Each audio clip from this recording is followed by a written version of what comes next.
Hi.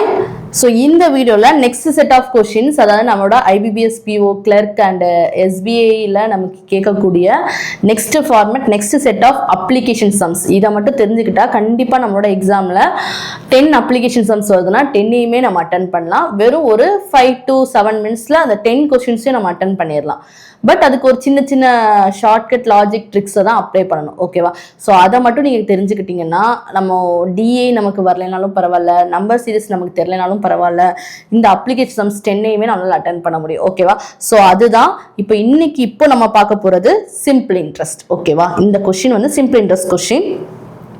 Some of money. Simple இன்ட்ரெஸ்ட்னாலே எல்லாரும் பயப்படுவாங்க. பட் சிம்பிள் இன்ட்ரெஸ்ட் ரொம்ப ஈஸியாக இருக்கும். காம்பவுண்ட் இன்ட்ரெஸ்ட் அதை விட ஈஸியாக இருக்கும். ஓகேவா? ஸோ அந்த மாதிரி கொஸ்டின்ஸ் வந்து நம்ம விட்டுறக்கூடாது, கண்டிப்பாக அட்டென்ட் பண்ணணும். ஸோ கொஸ்டினை பாருங்க. A sum of money amounts to rupees 1040 in 3 years. அதாவது 3 yearsல ஒரு மணி ஏதோ ஒரு sum of money amount to ஏதோ ஒரு பிரின்சிபல் இருக்கு. அந்த பிரின்சிபல் வந்து 1040 மாறுது 3 yearsல. அதே இது 1280 சேஞ்ச் ஆகுது 6 இயர்ஸ்ல. என்ன? சிம்பிள் இன்ட்ரெஸ்ட்ல.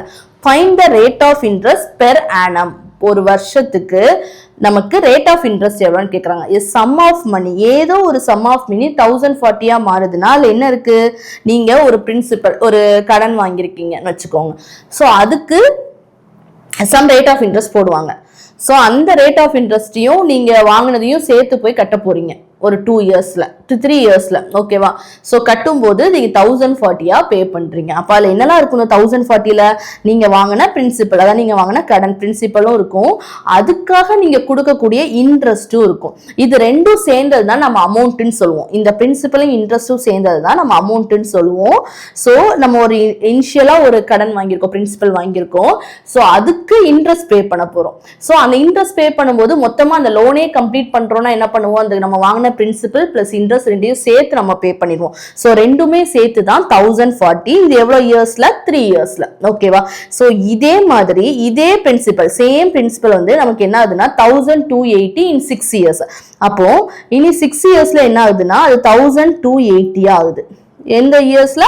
6 இயர்ஸ்ல. இதே நீங்க இப்போ 3 இயர்ஸ்ல கட்டினீங்கன்னா 1040 rupees கட்டுவீங்க. அதே ஒரு 6 இயர்ஸ்க்கு அப்புறம் போய் கட்டுறீங்கன்னு வைங்க 1280 கட்டுவீங்க. அப்போ இந்த 3 இயர்ஸ் கேப்ல என்ன இருக்கு? எவ்வளவு இன்ட்ரெஸ்ட் வந்திருக்கு? இத டிஃபரன்ஸ் எடுக்கிறேன். 240 rupees இன்ட்ரெஸ்ட் இன்க்ரீஸ் ஆயிருக்கு. பாத்தீங்களா? பிரின்சிபல் மாறாது. ஏன்னா நீங்க வாங்கினது பிரின்சிபல் அது அப்படியே தான் இருக்கும். பிரின்சிபல் மாற போறது இல்ல. பட் இது சேஞ்சஸ் எதுனாலனா நீங்க 3 இயர்ஸ் கட்டுறவங்களுக்கும் 6 இயர்ஸ் அப்புறமா போய் கட்டுறவங்களுக்கும் வித்தியாசம் இருக்குல்ல. என்ன டிஃபரன்ஸ் இருக்கு? அவங்க இவங்களை விட கொஞ்சம் இன்ட்ரெஸ்ட் அதிகமா கட்டணும். அப்படிதானே? சோ அப்ப எவ்வளவு இந்த 3 வருஷத்துல எவ்வளவு இன்ட்ரெஸ்ட் வருது? அப்ப இதுக்கும் 3 இயர்ஸ் தானே கேப். இந்த 3 இயர்ஸ்ல எவ்வளவு இன்ட்ரெஸ்ட் கேப் வந்திருக்கு? 240 rupees. அப்ப 3 இயர்ஸ்ல 240 rupeesனா இங்க நமக்கு கொடுத்திருக்க 3 இயர்ஸ் தானே கொடுத்திருக்காங்க.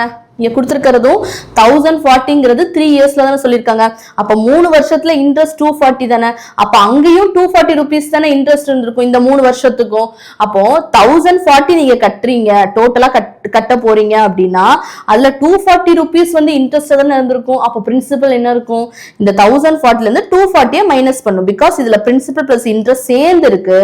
இது வந்து நீங்க கட்டக்கூடிய இன்ட்ரெஸ்ட்டை மட்டும் நம்ம கண்டுபிடிச்சிட்டோம். ரெண்டையும் மைனஸ் பண்ணா பிரின்சிபல் பிளஸ் இன்ட்ரெஸ்ட்ல இருந்து இன்ட்ரெஸ்ட்டை மைனஸ் பண்ணிட்டீங்கன்னா 1040ல இருந்து 240 மைனஸ் பண்ணீங்கன்னா ஆக்சுவல் பிரின்சிபல் என்ன நமக்கு தெரிஞ்சிருமா? எவ்வளவு வருது? 800 rupees நம்மளோட பிரின்சிபல். இப்போ 3 வருஷத்துக்கு 240 rupees கட்டுறீங்க. அப்போ ஒரு வருஷத்துக்கு எவ்வளவு கட்டுவீங்க? 1 இயருக்கு இதை கேன்சல் பண்ணா 80 rupees நீங்க இன்ட்ரெஸ்டா கொடுப்பீங்க. அதாவது நீங்க வாங்கின பிரின்சிபல் என்னது? நீங்க வாங்கின கடன் எவ்வளவு? 800 rupees நீங்க வாங்கியிருக்கீங்க. அதுக்காக நீங்க ஒரு வருஷத்துக்கு 80 rupees கட்டுவீங்க. அப்ப எவ்வளவு பெர்சன்டேஜ் இன்ட்ரெஸ்ட் போட்டிருக்காங்க? 800க்கு 80 rupees 1 இயருக்குன்னா ரேட் ஆஃப் இன்ட்ரெஸ்ட் எவ்வளவு? 10%. முடிஞ்சது. ஆன்சர் வந்து 10%. புரியுதா? ஈஸியா இருக்கா? சோ நமக்கு என்ன சொல்லிட்டாங்க? சம் ஆஃப் மணி ஏதோ ஒரு மணி இருக்கு. அமௌண்ட்னா இப்படி சேஞ்ச் ஆயிருக்கு. அதாவது நீங்க ஃபைனலா கட்டும்போது பிரின்சிபல் பிளஸ் இன்ட்ரெஸ்ட் கட்டுவீங்களா, சேர்த்து கட்டுவீங்களா? அதுதான் 1040. இது எவ்வளவு இயர்ஸ்ல? 3 இயர்ஸ்ல. இதே 1280 ஆகுது 6 இயர்ஸ்ல. அப்போ கேப் எவ்வளவு இயர்ஸ் கேப் இருக்கு? 3 இயர்ஸ் கேப்ல நமக்கு எவ்வளவு ருபீஸ் இன்ட்ரெஸ்ட் வந்திருக்கு? இது 3 வருஷத்துல கட்டும்போது 1014 கட்டுறீங்க. 1280 வந்து 6 இயர்ஸ்க்கு அப்புறம் போய் கட்டும்போது அப்போ இந்த 3 இயர்ஸ்ல நமக்கு 240 rupees வந்து இன்ட்ரெஸ்டா வந்திருக்கு. அப்போ 1 இயருக்கு எவ்வளவு இன்ட்ரெஸ்ட் வரும் 80 rupees வரும் அப்படிதானே சோ அது இருக்கட்டும் 1 இயர்க்குள்ளது இருக்கட்டும் அப்பதான் rate of interest per annum சொல்ல முடியும் அதுக்காக அதை தனியா வச்சுக்கலாம் இப்போ 3 இயர்ஸ்க்கு 240 rupees நீங்க இன்ட்ரெஸ்ட் கொடுக்க போறீங்க இங்க 1040ங்கிறது என்னது பிரின்சிபலும் இன்ட்ரெஸ்ட் ஃபார் 3 இயர்ஸ் தான் இப்போ 3 இயர்ஸ்க்கான இன்ட்ரெஸ்டும் தெரிஞ்சிருச்சு அப்ப 1040ல இருந்து அந்த இன்ட்ரெஸ்ட் 240 மட்டும் மைனஸ் பண்ணி தூக்கிட்டோம்னா நம்மளோட பிரின்சிபல் என்னன்னு தெரிஞ்சிருமா பிரின்சிபல் என்னது 800 சோ இந்த 800ல 1 இயர்க்கான இன்ட்ரெஸ்ட் நம்ம எவ்வளவு கொடுக்குறோம் 80 rupees கொடுக்குறோம் அப்ப 800ல 80 னா எவ்வளவு percentage 10% so அதுதான் answer clear so next second question அதுல the population of the town இது percentage the population of the town is increases by 10% in the first year decreases by 20% in the second year and again increases by 25% in the third year if the population of the end of the 3 years is 26,400 find the initial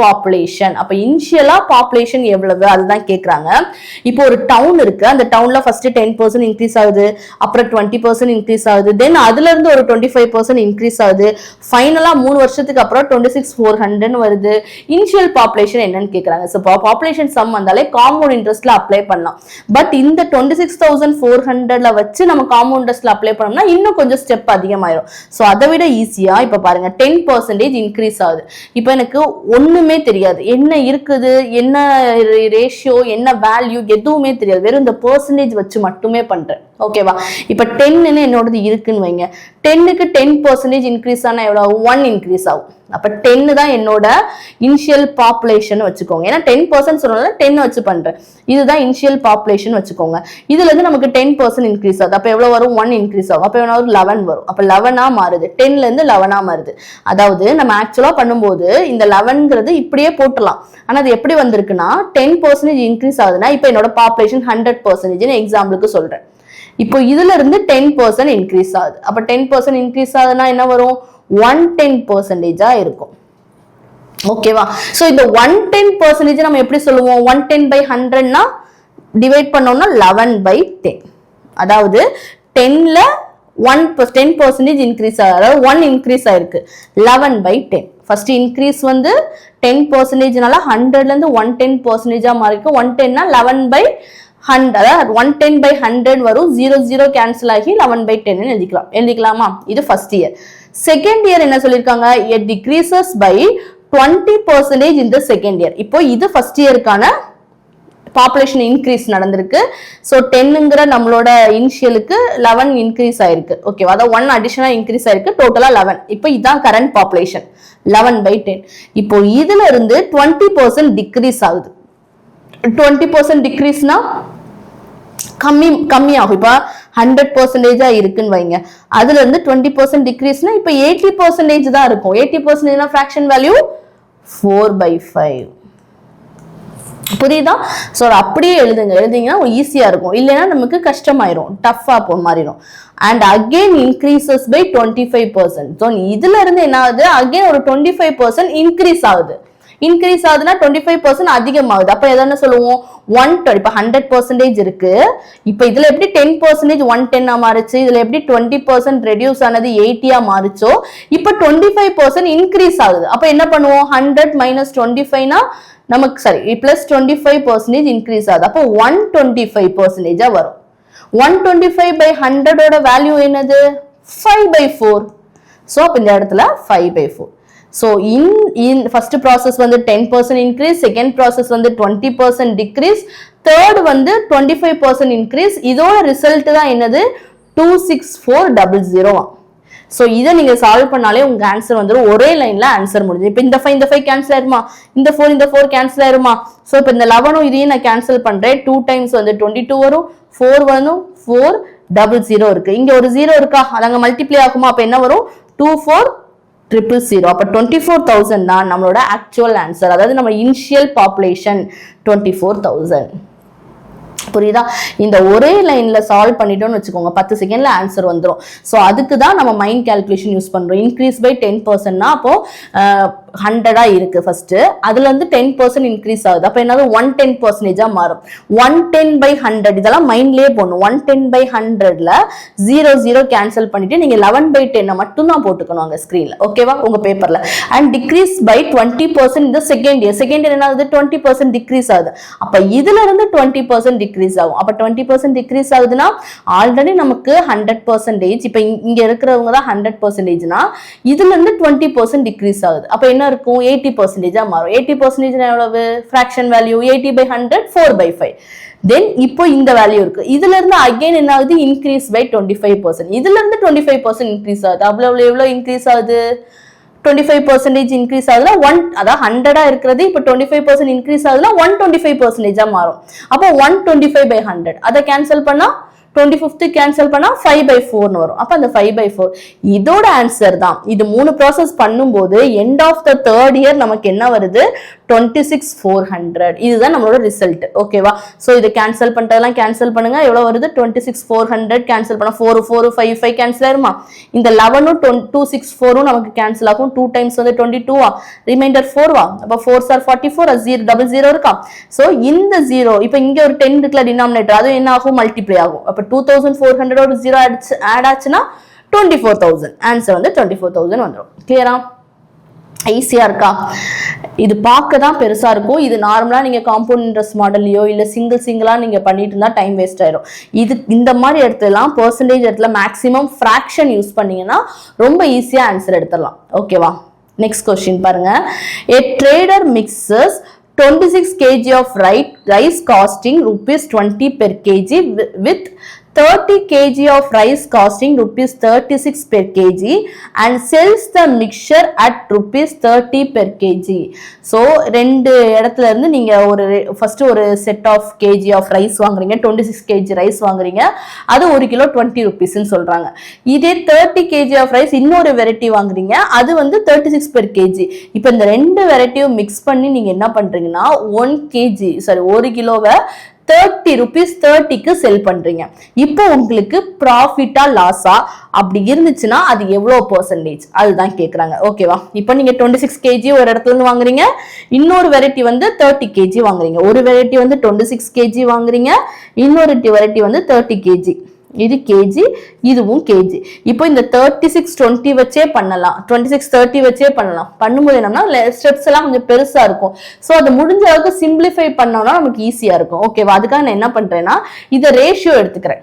ஏன்னா எனக்கு ஃபைனலா எவ்வளோ cost price, எவ்வளோ selling price இந்த மாதிரி கேட்கல, percentage தான் கேட்கறாங்க. அப்படி இருக்கும்போது ரெண்டு பேருக்கு ரேஷியோ எடுத்து பண்ணாலும் நமக்கு பெர்சன்டேஜ் கிடைக்கும், அப்படியே எடுத்து பண்ணாலும் பெர்சன்டேஜ் கிடைக்கும். ஏன்னா ஃபைனலா நமக்கு பெர்சன்டேஜ் வேணும், அவ்வளவுதான். ஓகேவா, சோ இந்த 26க்கும் 30க்கும் நான் ரேஷியோ எடுக்கிறேன். சோ ரேஷியோ எடுத்தா 2 டேபிளுக்கு கேன்சல் பண்ணா 30 வந்து 15, இது எவ்வளவுனா 13. அப்ப 13, அதாவது நீங்க ரைஸை வந்து 13 kg வாங்குறதாவும் ஒரு வெரைட்டி ரைஸை இன்னொரு வெரைட்டி 15 kg இது வாங்குறீங்க. இப்ப 13க்கு வாங்குறது ஒரு கேஜி விலை எவ்வளவு, 20 per kg.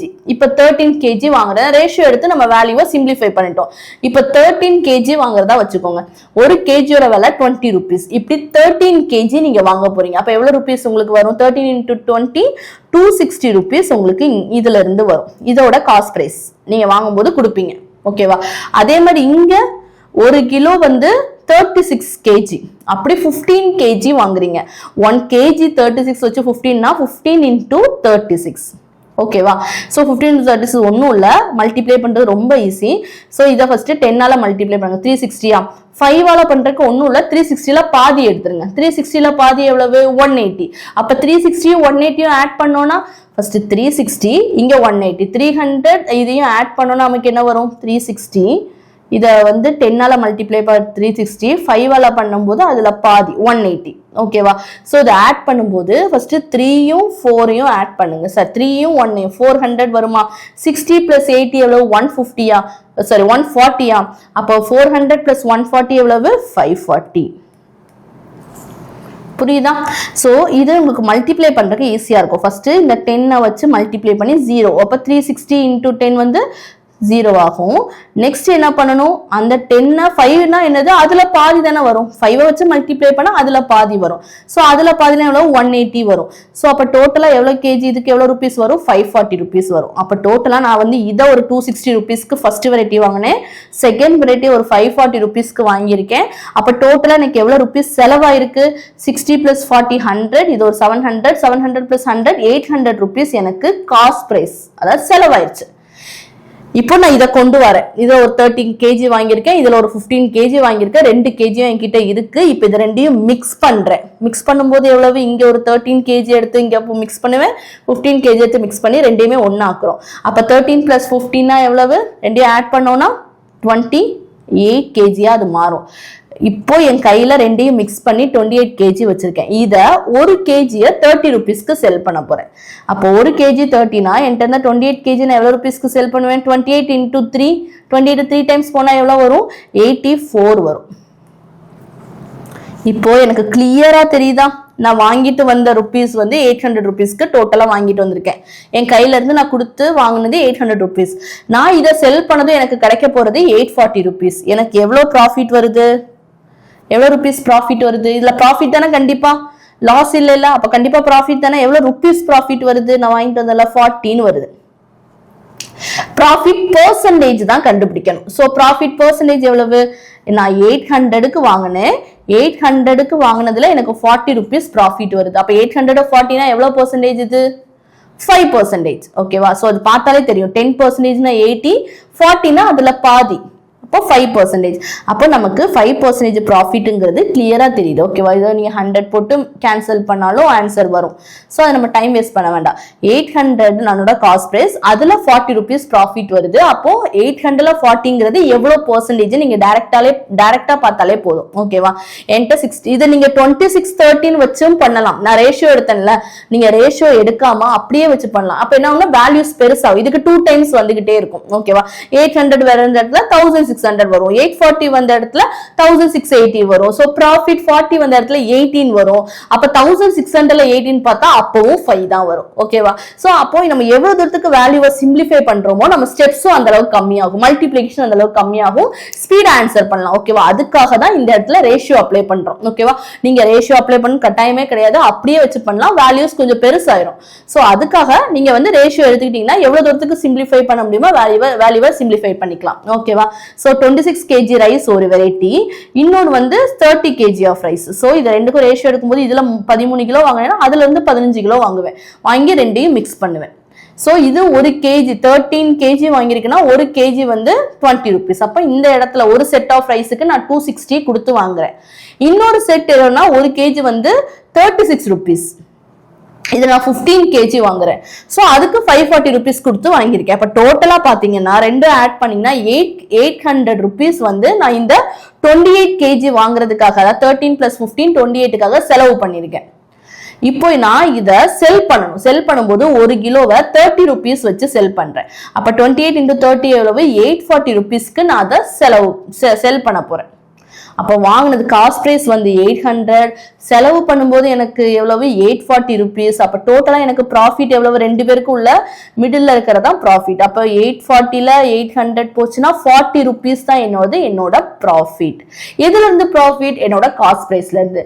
அப்போ 800ல 40ங்கிறது எவ்வளவு பெர்சன்டேஜ்னு கண்டுபிடிச்சிங்கன்னா உங்களுக்கு ஆன்சர் வந்துடும். கிளியரா. நெக்ஸ்ட் கொஸ்டின் பாருங்க, time and work. So time and work ரொம்ப ஈஸியாக பண்ணலாம், ஜாலியாக இருக்கும். A can complete a work in 24 days. A வந்து ஒரு வேலையை 24 daysல கம்ப்ளீட் பண்ணுவாங்க. ஓகேவா. Be in 36 days. பி வந்து அதே வேலையை 36 daysல கம்ப்ளீட் பண்ணுவாங்க. They start working together. ரெண்டு பேரும் சேர்ந்து வேலை பார்க்க ஆரம்பிக்கிறாங்க. But A leaves 4 days before the work is completed. அதாவது 4 நாள் வேலை முடியறதுக்கு முன்னாடியே என்ன பண்ணிட்டாங்க, ஏ போயிட்டாங்க. In how many days is the total work is completed அப்படின்னு கேட்கறாங்க. இப்ப ரெண்டு பேரும் எவ்வளவு நாள் வேலை பார்க்கறாங்கன்னு தெரியுது, ஆனா எவ்வளவு வேலைங்கிறது நமக்கு இன்னும் தெரியல. ஓகேவா. சோ எவ்வளவு வேலைன்னு கண்டுபிடிப்போமா. சோ அதுக்கு என்ன பண்ணணும், இவங்க ரெண்டு பேருக்கும் காமனா இருக்கிறதா நம்மளோட டோட்டல் ஒர்க்கா இருக்கு. இப்போ 24க்கும் 36க்கும் வந்து எல்சிஎம் எடுக்கணும். ஸோ அது உங்களுக்கு டஃபா இருக்குன்னா நான் சொல்றேன், அந்த மாதிரி பண்ணிக்கோங்க எல்சிஎம் எடுக்கிறது. ஸோ இவங்க ரெண்டு பேருக்கும் ரேஷியோ எடுங்க. ரேஷியோ எடுத்தா இவங்க ரெண்டு பேருமே 6 டேபிள்ல கேன்சல் பண்ணலாம்ல 6 இவங்க 4 இவங்க 6 அகைன் இந்த ரேஷியோ இன்னும் எடுக்கலாம்ல சோ எடுத்தோம்னா இது 2 இது 3 இந்த ஃபைனல் ரேஷியோ வரைக்கும் எடுங்க எடுத்துட்டு எதை வேணாலும் பண்ணலாம் இப்போ இந்த 3 இதுல மல்டிப்ளை பண்ணாலும் இது இல்ல இந்த 2 இதுல கிராஸ்ல மல்டிப்ளை பண்ணாலும் ஒரே ஆன்சர் தான் வரும் சோ மல்டிப்ளை பண்ணி போடுங்க அதான் எல்சிஎம் இப்போ இங்க நமக்கு 36 தானே சோ இங்க என்ன வந்துச்சு நம்ம கேன்சல் பண்ணும்போது 2 வந்துச்சா இந்த 36 இன் 2வையும் மல்டிப்ளை பண்ணி போடுங்க 36 into 2 எவ்வளவு 72 இதே ஆப்போசிட்டா பண்ணாலும் அதே வேல்யூ தான் 24 into 3 எவ்வளவு 72 அதே வேல்யூ தான் வரும் சோ எல்சிஎம் இப்படி எடுங்க ஈஸியா இருக்கும் ஓகேவா ரேஷியோ எடுத்துட்டு அதை அப்படியே கிராஸ்ல மல்டிப்ளை பண்ணுங்க அப்ப மைண்ட்லயே நீங்க கால்குலேஷன் போடலாம் அப்ப 72 தான் நம்மளோட டோட்டல் ஒர்க் இப்போ இவங்க 24 நாளா இருந்து 72 ஒர்க்கா பாக்குறாங்கன்னா ஒரு நாளைக்கு எவ்வளவு வேலை பார்ப்பாங்க 72 by 24 அதாவது 24 எவ்வளவு டைம்ஸ் பண்ணா 72 வரும் 3 ஆல் அப்போ ஒரு நாளைக்கு 3 யூனிட் பெர் டே ஒரு நாளைக்கு 3 வேலை பார்ப்பாங்க இவங்க 36 நாள்ல வேலை முடிக்கிறாங்க மொத்தம் 72 ஒர்க் அப்போ இவங்க ஒரு நாளைக்கு எவ்வளவு ஒர்க் பார்ப்பாங்க 2 ஒர்க் பெர் டே ஓகேவா அதாவது ஏயோட எஃபிஷியன்சி 3 பியோட எஃபிஷியன்சி 2 இப்போ லாஸ்ட் 4 டேஸ் அது வரைக்கும் ரெண்டு பேரும் சேர்ந்து தான் வேலை பார்த்துக்கிட்டே இருக்காங்க இந்த 72 ஒர்க்ஸையுமே 72 டோட்டல் ஒர்க்ஸ் கரெக்டா தான் வேலை பார்க்கறாங்க லாஸ்ட் 4 டேஸ் மட்டும் ஏ கூட இருக்க மாட்டாரு அப்ப லாஸ்ட் 4 டேஸ் மட்டும் பி மட்டும் தான் தனியா வேலை பார்ப்பாரு அது வரைக்கும் ரெண்டு பேரும் சேர்ந்து பண்ணுவாங்க லாஸ்ட் 4 டேஸ் மட்டும் யார் பண்றாரு பி மட்டும் தான் பண்றாரு பி எவ்வளவு வேலை பார்ப்பாரு பி வந்து ஒரு நாளைக்கு 2 வேலை முடிப்பாரு அப்போ 2 வச்சு லாஸ்ட் 4 டேஸ் வந்து 8 ஒர்க் கம்ப்ளீட் ஆகுது ஓகேவா அது யாரு பி மட்டும் தான் பண்ணிருக்காங்க கடைசி 4 நாள் அதுக்கு முன்னாடி வரைக்கும் ரெண்டு பேரும் சேர்ந்து பண்றாங்க அப்போ 72 நம்மளோட டோட்டல் ஒர்க் இதுல 8 ஒர்க் பி மட்டுமே பண்றாங்க அப்போ -8 பண்ணோம்னா ரிமைனிங் ஏன்னா பி மட்டும் இருந்து 8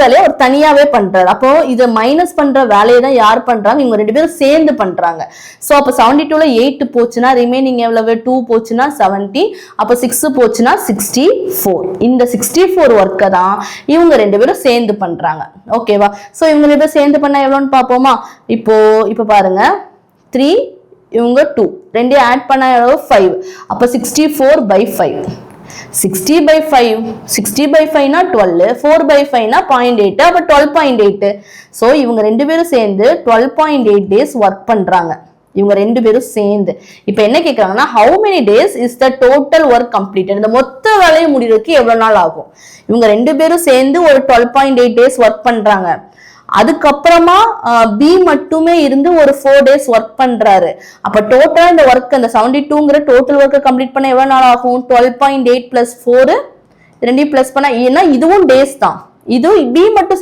இருந்து பண்றாரு ஆனா அப்ப ஒர்க் கம்ப்ளீட் ஆகல அதனால பி மட்டும் இருந்து ஒரு 4 டேஸ் தனியா இருந்து பண்ணி ஒர்க்கை கம்ப்ளீட் பண்றாரு நம்மளோட 72 ஒர்க்கையும் கம்ப்ளீட் பண்றதுக்கு இந்த 12.8 டேஸும் பிளஸ் பி தனியா இருந்து வேலை பார்த்தா அந்த டேஸும் நமக்கு தேவை அப்ப 12.8 plus 4 ஆட் பண்ணா 16.8 டேஸ் புரியுதா இதுல கன்ஃபியூஸ் ஆயிடாதீங்க லாஸ்ட் 4 டேஸ்ல ஏ இருக்க மாட்டாரு அது வரைக்கும் ஏ அண்ட் பி சேர்ந்து பண்ணுவாங்க லாஸ்ட் 4 டேஸ் மட்டும் ஏ இல்லாம பி மட்டும் தனியா இருந்து அந்த வேலையை பார்ப்பாரு அப்போ பியோட எஃபிஷியன்சி என்னது 2 ஒரு நாளைக்கு 2 வேலை வச்சு 4 டேஸ்க்கு அவர் 8 ஒர்க்க பாப்பாரு ஓகேவா அப்ப மொத்த டோட்டல் 72 ஒர்க்ல 8 ஒர்க் வந்து பிஏ தனியா இருந்து பாத்துக்கிறாங்க அப்ப வந்து இந்த 64 ஒர்க்க தான் என்ன பண்றாங்க ஏயும் பியும் சேர்ந்து பண்றாங்க அப்ப 64 by 5 டிவைட் பண்ணோம்னா நீங்க அப்படியே டிவைட் பண்றது கம்ஃபர்டபிளா இருக்குன்னா அப்படியே டிவைட் பண்ணுங்க நான் சொன்ன மாதிரி டிவைட் பண்ணுங்க இன்னும் ஈஸியா இருக்கும் ஓகேவா அதாவது நான் என்ன பண்ணுவேன்னா 60 இப்ப 5 க்கு டிவைட் ஆகிற 64 க்கு பக்கத்துல இருக்க வேல்யூ வந்து 60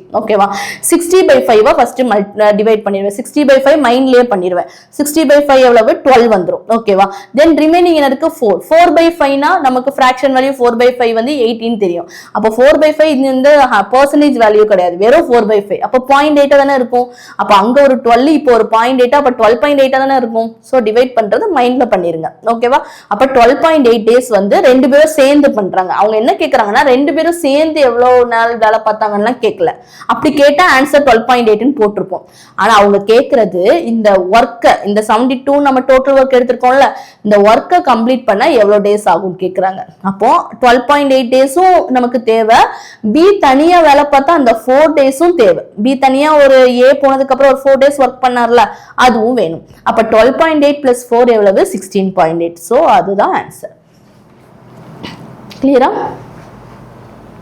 நெக்ஸ்ட் கொஸ்டின் போகலாமா? நெக்ஸ்ட் பாருங்க, mixture alligation. Two vessels A and B contain milk and water in the ratio 4:1 and 5:4 respectively. In what ratio must the mixtures from A and B be mixed to obtain new mixture with milk and water in the ratio 3:2? அதாவது ரெண்டு vessel இருக்கு. இப்ப பாத்துக்கோங்க, 2 vessels இருக்கு. ஓகேவா? ரெண்டு vessel இருக்கு. ஏன்னு ஒரு வெசல், பின்னு ஒன்னு இருக்கு. ரெண்டுலயுமே மில்க் அண்ட் வாட்டர் சேர்ந்துதான் இருக்கு. ஓகேவா? சோ அதோட ரேஷியோ 4:1 சொல்லிட்டாங்க, இதுல 5:4 சொல்லிட்டாங்க. எந்த ரேஷியோ, இப்ப இதுல இருந்து கொஞ்சம் மிக்சர் எடுக்கணும், இதுல இருந்து ஒரு மிக்சர் எடுக்கணும். ஓகேவா? ரெண்டுல எடுத்து இப்ப in what ratio must the mixture from A and B mix to obtain a new mixture? இங்க இருந்து some mixture எடுக்கிறோம், இங்க இருந்து mixture எடுக்கிறோம், இத வச்சு ஒரு நியூ mixture தயாரிக்கிறோம். இதுல வந்து ரேஷியோ 3:2 இருக்கு. ஓகேவா? சோ மிக்சர் அலிகேஷன் தான். இது பார்க்க தான் கஷ்டம் மாதிரி இருக்கும், பட் ரொம்ப ஈஸியான கொஸ்டின். சோ அப்ரோச் பண்றது ரொம்ப ஈஸியா இருக்கும். இப்ப ரெண்டு இடத்துல இருந்து எடுத்து ஒரு இடத்துல வைக்கிறீங்கன்னா யாராவது ஒருத்தரை நீங்க ஃபோக்கஸ் பண்ணுங்க. இப்போ எல்லாரையுமே மில்கா எடுக்கணும், இல்லைன்னா எல்லாரையுமே வாட்டரா எடுக்கணும். எடுத்தா உங்களுக்கு ஆன்சர் வந்துடும். மிக்சர் அலிகேஷன் மெத்தட்ல போட்டு பண்ணும்போது எல்லாமே சேம் யூனிட் ஸ்கேலிங்ல இருக்கும். எடுத்தா எல்லாம் மில்கா இருக்கணும், இல்ல எடுத்தா எல்லாமே வாட்டரா இருக்கணும். இப்ப நான் மில்க் எடுத்து பண்றேன். சோ மில்க் எடுத்து பண்ணும்போது மில்க் இங்க 4, இங்க 5, இங்க 3. ஓகேவா? சோ அதாவது டோட்டல் 5ல டோட்டல் என்ன இருக்கு? இங்க ஃபர்ஸ்ட் வெசல்ல டோட்டல் 5 இருக்கு. அதுல மில்க் எவ்வளவு இருக்கு? 4 இருக்கு. அதே மாதிரி இதுல டோட்டல் எவ்வளவு இருக்கு? 9 இருக்கு. மில்க் மட்டும் எவ்வளவு இருக்கு? 5 இருக்கு. ஓகேவா? சோ இங்க எவ்வளவு இருக்கு? டோட்டல் 5 இருக்கு, அதுல மில்க் மட்டும் 3 இருக்கு. சோ எனக்கு இப்போ நான் ஒரு வேல்யூ எடுத்து, இப்ப ஏதோ ஒரு வேல்யூ அந்த கண்டெய்னர்ல நமக்கு எவ்வளவு இருந்துச்சுன்னு தெரியல, பட் அதுல 4/5 மில்கா இருக்கும், 1/5 வாட்டரா இருக்கும். அப்ப 5க்கு டிவைட் ஆகிற ஒரு நம்பர் வச்சா நமக்கு ஈஸியா இருக்குமா சால்வ் பண்றதுக்கு? அதே மாதிரி இங்க 9 இருக்கு. அப்ப 9க்கும் டிவைட் ஆகிற நம்பரா இருக்கும். அப்ப 9க்கும் 5க்கும் டிவைட் ஆகிற நம்பர் என்ன இருக்கும்? ரெண்டையும் மல்டிப்ளை பண்ணா 45 வச்சுக்கோங்க. அந்த வெசில்ல 45 இருந்ததா வச்சுக்கோங்க. வெசில் ஏல ஒரு 45, வெசில் பில ஒரு 45 இருக்கதா வச்சுக்கோங்க. அதுல இருந்து நம்ம எடுக்கிறதா யோசிங்க, அப்போ உங்களுக்கு ஈஸியா இருக்கும். ஓகேவா? ஏன்னா இது வந்து ரேஷியோல இருக்கு. இப்ப இதுல ஏதோ எக்ஸ் வேல்யூ வச்சு வெசில் ஏல எவ்வளவு தெரியல எக்ஸ் இருக்கு, அதுல ஒரு 4/5 மில்க், அந்த எக்ஸ்ல 1/5 வாட்டர்னு எக்ஸ வச்சு பண்ணா டைம் வேஸ்ட். இதே அதுல ஒரு வேல்யூ அசியூம் பண்ணிட்டோம்னா இன்னும் ஈஸியா வேலை முடிஞ்சிரும்ல. ஏன்னா நமக்கு ஃபைனலா A and B mixed in the to obtain new mixture with milk and water என்ன ரேஷியோல மிக்ஸ் பண்ணணும் தான் கேக்குறாங்க. எக்ஸாக்ட் வேல்யூ என்னன்னு கேட்கல, என்ன ரேஷியோல மிக்ஸ் பண்ணுவீங்க. அப்ப இங்க என்ன சேஞ்சஸ் பண்றீங்களோ அதே சேஞ்சஸ் இங்கேயும் பண்ணிட்டீங்கன்னா ரெண்டு ரேஷியோவும் ஒன்னா வந்துட போகுது. சோ ரொம்பலாம் யோசிச்சு எக்ஸ் எல்லாம் போட்டு கன்ஃபியூஸ் பண்ண வேணாம். சோ இதுக்கு 9க்கும் 5க்கும் டிவைட் ஆகிற ஒரு நம்பரை நீங்க இதா வச்சுக்கோங்க, நம்மளோட வெசில்ல இருக்கிறதா வச்சுக்கோங்க. இப்ப நான் 9 5 சார் எவ்வளவு? 45. இப்ப 45 எனக்கு மொத்த லிட்டர் இருக்கிறதா வச்சுக்கிறேன். ஓகேவா? வெசில் ஏல 45 இருக்கு. அப்போ 45 இருக்குன்னா 45ல டோட்டல் 45 தான். டோட்டல் ரெண்டே ஆட் பண்ணா எவ்வளவு? 5. அதுல 4 எவ்வளவு? அப்ப மில்க் எவ்வளவுன்னு தெரிஞ்சிருமா? சோ கேன்சல் பண்ணா 9 4 சார் எவ்வளவு? அப்ப மில்க் வந்து வெசில் ஏல 36 இருக்காங்க. நம்ம இப்போ 45 வச்சனால. அதே மாதிரி வெசில் பில பாருங்க, 45 நம்மளோட டோட்டல், அதுல வந்து டோட்டல் 9, இதுல மில்க் எவ்வளவு? 5. அப்ப கேன்சல் பண்ணா எவ்வளவு? வெசில் பில மில்க் எவ்வளவு? 25. சோ இங்கேயும் மில்க் தான் எடுத்திருக்கேன், இங்கேயும் மில்க் தான் எடுத்திருக்கேன். சோ அத வந்து நம்ம மிக்சர்ல டோட்டலா ரெண்டையும் சேர்த்து மிக்ஸ் பண்ணும் போதும் நான் என்னதான் பண்ணணும்? மில்க் தான் எடுக்கணும். இந்த ரெண்டு இடத்துல என்ன யூனிட் எடுத்தனும் அததான் இந்த மிக்சிங்லயே எடுக்கணும். இப்ப இங்கேயும் மில்க் தான் எடுக்கணும். ஒரு இதுல வாட்டர், ஒரு இதுல மில்க் அப்பெல்லாம் எடுக்க கூடாது. ஓகேவா? வாட்டர் எடுத்தா 3 இதுலயும் வாட்டர் எடுக்கணும், மில்க் எடுத்தா 3லயுமே மில்க் எடுக்கணும். இப்போ இங்க மில்க் எவ்வளவு இருக்கு? ரிசல்டன்ட் 3:2. அப்போ 45 தான் 5னா நமக்கு மில்க் தானே எடுத்துக்கணும். 3 எவ்வளவு? சோ கேன்சல் பண்ணா 9 3 சார் மில்க் வந்து மிக்ஸ் பண்ணும்போது டோட்டலா 27 மில்க் இருக்கு. ஓகேவா? இது புரிஞ்சுதா? சோ எல்லாத்துலயுமே 45 எல்சிஎம் வச்சிருந்தனால இது டோட்டல் 3:2 5 தான். மில்க் எவ்வளவு இருக்கு? 3 ரேஷியோ எவ்வளவு அப்படின்னு எழுதிட்டோம். ஓகேவா? சோ இதை கேன்சல் பண்ணோம்னா 9 3 சார் 27. இப்ப வெசில் ஏல 36 இருந்துச்சு மில்க், வெசில் பில 25 இருந்துச்சு. ரெண்டுலயுமே நம்ம எடுத்து மிக்ஸ் பண்ணும்போது ஃபைனலா இருக்கிறதுல 27 மில்க் இருக்கு. இதை யூஸ் பண்ணியே நம்ம ரேஷியோ எடுத்துடலாம். இப்போ ரேஷியோ எடுப்போமா? இதை நான் எரேஸ் பண்ணிடுறேன். ஸோ மிக்சர் அலிகேஷன்ல என்ன பண்ணுவோம்? இது ரெண்டையும் மைனஸ் பண்ணி இங்கே எழுதுவோம். 2 27 minus 5 2 36 minus 27 9. ஸோ இது இங்க இருந்து எடுக்கிறது, இது இங்க இருந்து எடுக்கிறது. அப்போ எவ்வளோ வருது? ரெண்டு ஃபைனல் மிக்சர் ஏல இருந்து எவ்வளவு எடுக்கணும் 2 எடுக்கணும், பில இருந்து எவ்வளவு எடுக்கணும் 9 எடுக்கணும். அப்போ in what ratio must the mixture from the A and B mixed? அப்போ வெசில் ஏல இருந்து 2ங்கிற ரேஷியோல எடுக்கணும், வெசில் பில இருந்து 9ங்கிற ரேஷியோல எடுத்தாதான் உங்களுக்கு ஃபைனலா 3:2 வரும். ஸோ அப்போ ஆன்சர் என்னது 2:9. ஸோ இதுதான் ஆன்சர். ஸோ ஈஸியாக முடிஞ்சிருச்சா? இதை நீங்கள் வாட்டர் வச்சும் ட்ரை பண்ணலாம். ஸோ நீங்கள் வாட்டர் வச்சு ட்ரை பண்ணி இது வருதான்னு செக் பண்ணுங்க. ஓகேவா? செக் பண்ணி எனக்கு கமெண்ட்ல ஆன்சர் என்னன்னு போடுங்க, இந்த ஆன்சர் வருதான்னு. ஏன்னா நான் இப்போ மில்க் எல்லாத்துலேயுமே மில்க் வச்சு ட்ரை பண்ணேன், நீங்க எல்லாத்துலேயுமே வாட்டர் வச்சு ட்ரை பண்ணுங்க, அப்பவும் இதே வேல்யூ உங்களுக்கு வரணும். ஓகேவா? புரியுதா? ஸோ இது வரைக்கும் கிளியரா புரியுதா? ஸோ நெக்ஸ்ட் வீடியோல ஸோ இன்னும் இன்ட்ரெஸ்டிங்கா நமக்கு இன்னும் டைம் சேவ் பண்ணக்கூடியதா நம்ம பார்க்கலாம். ஓகேவா? தேங்க்யூ.